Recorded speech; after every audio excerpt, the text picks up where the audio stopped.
talk about predictions for small cell deployment. Right. Well, I think we're at a very interesting stage where operators have accepted the need for small cells.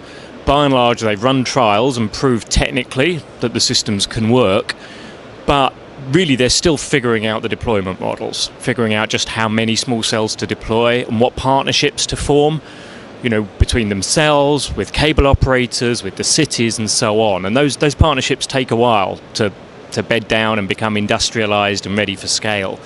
So right now we're seeing deployments in pretty moderate numbers, which are really proving and getting that network integration happening. I think what we're going to increasingly see is some form of neutral host type of model.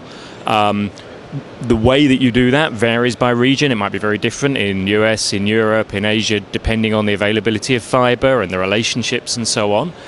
But interestingly, one thing I predict is that although capacity is what we talk about today as being the major driver for small cells, we're going to see on top of that a driver towards user experience as being a really key driver, that basically an operator with a lot of small cells in their network can say that their network delivers typical performance which is way higher than their competitors with less small cells.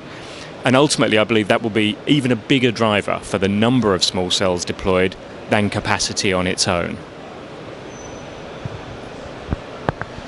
Yeah, I think what we're going to see over the next years here is going to be the performance of the small cells is going to grow exponentially. They're going to be becoming increasingly more powerful and capable as the silicon becomes more powerful.